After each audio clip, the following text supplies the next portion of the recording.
জয় হিন্দ, বন্দে মাতরম। বন্ধুরা দেখে নিন, এটা আজকের আনন্দবাজার পত্রিকার 5 নম্বর পাতার খবর। আজকের আনন্দবাজার পত্রিকার 5 নম্বর পাতায় এই খবরটা প্রকাশিত হয়েছে নিজস্ব সংবাদদাতার কলমে। কি বলা হয়েছে? 7% সংরক্ষণ নির্দেশ নতুন বিজ্ঞপ্তির।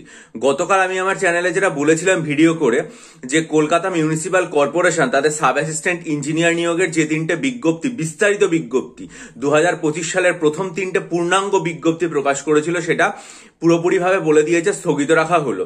কিন্তু কলকাতা হাইকোর্টের তরফ থেকে মহামান্য বিচারপতি জানিয়ে দিয়েছেন যে তাদেরকে এই যে বিজ্ঞপ্তি সেটা দ্রুত নির্দেশ দিতে হবে। কি বলা হয়েছে? বলা হয়েছে আদালতের নির্দেশ অনুসারে ওবিসি বা অনগ্রসর শ্রেণীর জন্য 7% সংরক্ষণ নিয়ে কলকাতা পুরসভায় সাব অ্যাসিস্ট্যান্ট ইঞ্জিনিয়ার নিয়োগের বিজ্ঞপ্তি নতুন করে প্রকাশিত করার নির্দেশ দিল কলকাতা হাইকোর্ট। বৃহস্পতিবার মানে গতকাল কলকাতা হাইকোর্টের মহামান্য বিচারপতি কৌশিক চন্দ্র নির্দেশ দিয়েছেন আগামী 7 দিনের মধ্যে পুর এবং নগর উন্নয়ন দপ্তর থেকে নিয়োগ সংক্রান্ত অনুমোদন নিতে হবে কলকাতা পুরসভাকে। এবং বিচারপতি আরো বলেছেন যেটা, বা তার পর্যবেক্ষণ যেটা খবরে লেখা হয়েছে, যে বর্তমানে ওবিসি এ বা ওবিসি বি গোত্রের কিছুই নেই। ডিভিশন বেঞ্চ স্পষ্ট নির্দেশ দিয়েছে ওবিসির জন্য বর্তমান যে সংরক্ষণ সেটা হচ্ছে 7%। 2010 সালের আগের 66টা যে সম্প্রদায় সেটাকে নিয়ে সংরক্ষণের ব্যবস্থা হবে।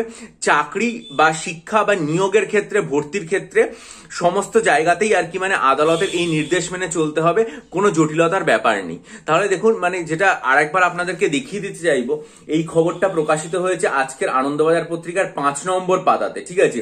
অর্থাৎ এটা খুবই একটা বলা যেতে পারে যে খুব স্পষ্ট একটা নির্দেশিকা, যে একটা বিজ্ঞপ্তি দেওয়া হয়েছিল সেই বিজ্ঞপ্তিটা মানে স্থগিত করে দেওয়া হয় কলকাতা মিউনিসিপ্যাল কর্পোরেশনের তরফ থেকে।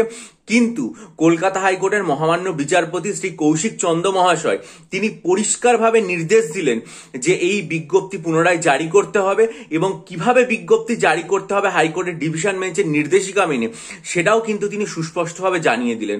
অর্থাৎ এরপরে আর বিজ্ঞপ্তি না জারি করার কোনো মানে রাস্তা রইল না।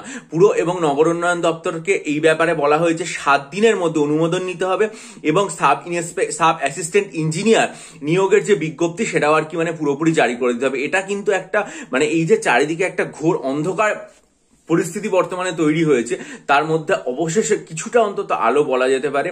এবং এই যে মানে নির্দেশিকাটা, এরকম নির্দেশিকাটাই কিন্তু পাবলিক সার্ভিস কমিশন বা মানে পুলিশ রিক্রুটমেন্ট বোর্ড সবকিছুর ক্ষেত্রে একটা গুরুত্বপূর্ণ সংকেত হতে পারে।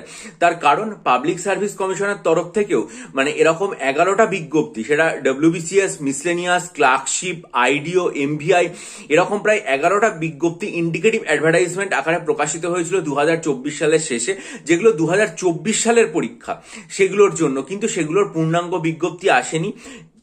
ফলস্বরূপ ফর্ম ফিল আপ হয়নি, ফলে পরীক্ষা হওয়া তো অনেক দূরের কথা।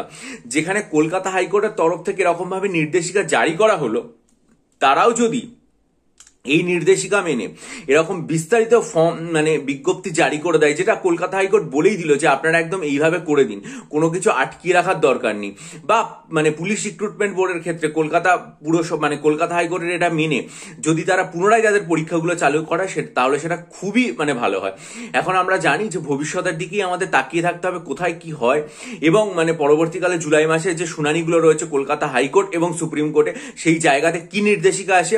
কিন্তু তার মাঝখানেও এতটা অপেক্ষার মাঝেও এই যে একটা সরাসরি নির্দেশ দিয়ে দেওয়া যে না আপনারা বিজ্ঞপ্তি জারি করুন এবং এই পন্থায় করুন, সেটা খুব তাৎপর্যপূর্ণ পদক্ষেপ।